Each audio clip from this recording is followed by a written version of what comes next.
I'm gonna share with you a decision I made, one that totally changed the game for me.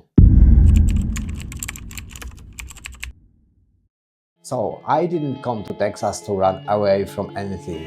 I came here to recalibrate my system, to rebuild myself, because if I want to build a world-class startup and if I want to operate at different level mentally, physically and strategically, I can do it from a place of comfort.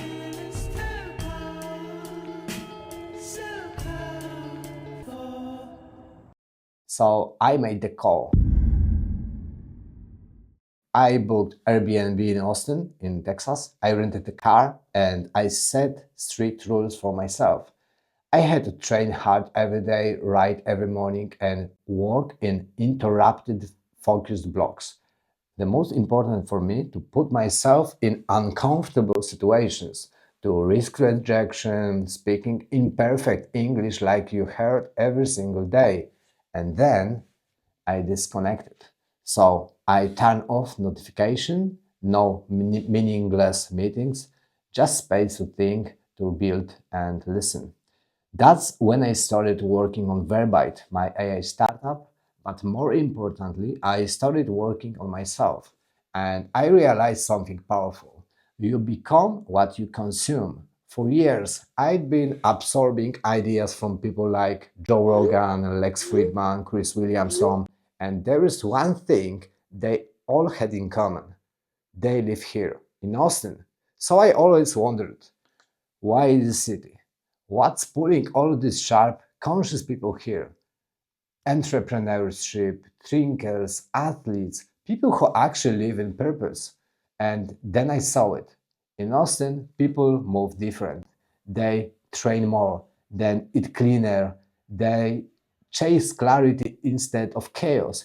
It's not like the rest of the US, United States, and definitely not like in Poland. There is certain aliveness here. You can feel it in the air, in the way people walk, the way to think. So that's why I came here. But here is what I didn't expect. To rise your standard, you have to change your frequency, the way you show up in the world. And to do that, you have to be alone, to become someone who brings real value to the other people. That's the that's where the idea of the lonely chapter was born.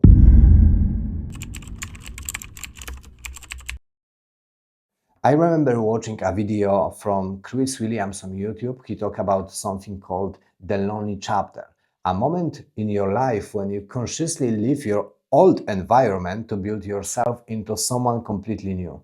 And that idea stayed with me because that's exactly what I was doing in Texas. So it wasn't just moving to another city, it was intentionally removing myself from my old entire world.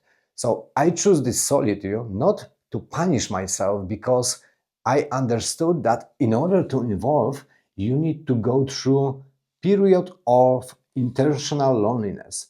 But Chris described it like this. If you want to rise your to a higher league of relationship, business, of course, you will have to pass through several lonely chapters. In Texas, that's exactly what was happening. No familiar social cycle, no connections to fall back on. This wasn't about avoiding people, it wasn't about stepping into emptiness long enough to truly meet myself. So it gave me clarity to start building a new structure, how I spend my day, how I directed my energy, and how I approach my thoughts. But here is another thing I didn't play for. My English sucked, and that was my next test.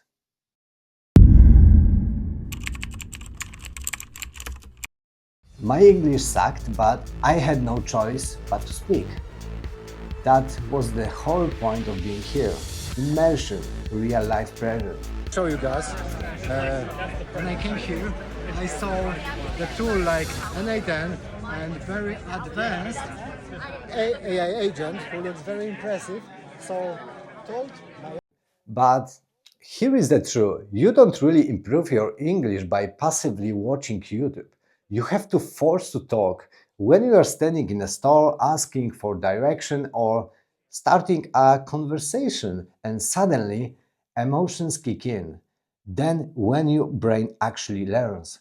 Trust me, there were days in Texas when I spent hours talking with complete strangers at the gym and exploring new places. It wasn't polished. It definitely wasn't perfect, but it was real. The most surprising thing about how people reacted, for example, in Poland, when you mess up, they judge you or correct you. You feel judged. In Texas, no one fucking cared about your mistakes. Instead, they smile and say, "Hey man, where is your accent from?" It's subtle but powerful. It meant they were curious, not judgmental. But it still wasn't easy. Some days I felt less intelligent, not because I was, but because I couldn't find the right words quickly enough. So, if you are a founder trying to build credibility, that hurts. I know I had to face it, so I built a system to practice with real life phrases and dialogues. Because at the end of the day, I realized something crucial. It's not about sounding perfect, it's about being understood and having the courage to look a little stupid to ultimately become smarter. That shift changed how I showed up because I realized confidence isn't about how good your words are, it's about how strong your energy when you enter a room. The chapter 4 is about dopamine loops and mental clarity because I think it's very important to founders, to businesses people.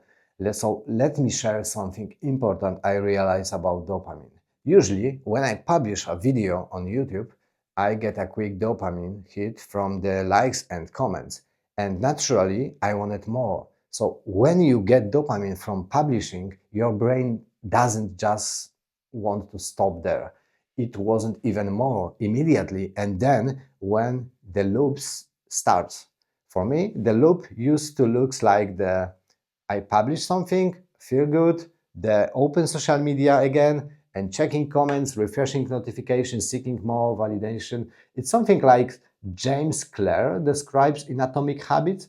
So you have a trigger, you have a desire, action, and a reward. So I realized that if I wanted to stay clear and focused, I need to disrupt this loop completely. So I set a simple rule. Whenever I publish something, I immediately change my context. I physically move right away. I have to go to the gym. I have to take a cold shower, meet someone in real life. So why does this work? Because your mental health, your ability to deep work, it's limited. Waste it on social media and quick hits, and you will never build anything truly significant. When I realized it, I began protecting my mental clarity as rigorously as my physical training routine, and that changed everything. It was very hard for me redefining relationships, and I always wanted to chase the top girls. But one of the most significant shifts I had in Texas wasn't about business. It wasn't about how I investing my energy in a relationship that didn't serve me. Before Texas, if I saw potential chicks, my instinct was always to invest to make it work. I just learned to myself, maybe it will better over time, but I learned in Austin, if a relationship doesn't feel clear and right from the beginning, it probably isn't. The moment you start creating an ideal image of someone in your mind, you are no longer dealing with reality. You are chasing an illusion. It never works. So I finally stopped chasing. I stopped projecting an ideal into someone. So I stopped forcing connection that didn't flow naturally. Instead, I took all this energy into my business, into my creativity, and into my personal growth. That moment I stopped chasing relationship, I think the right people started showing up naturally. Not because I was out looking for them, but because I'd become someone worth finding.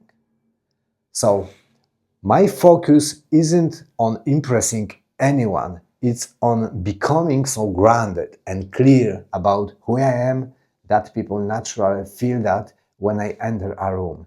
And honestly, that feels way better than chasing ever did. Because if something truly meant for you, you won't have to chase it. I think it will find you.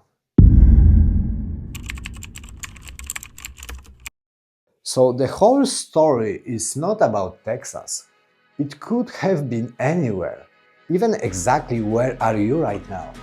But sometimes you need distance. I really think you need quiet. You need a total shift in your actually environment right now to finally realize that you are capable of way more than you ever imagined. And once you see that clearly, there is never going back.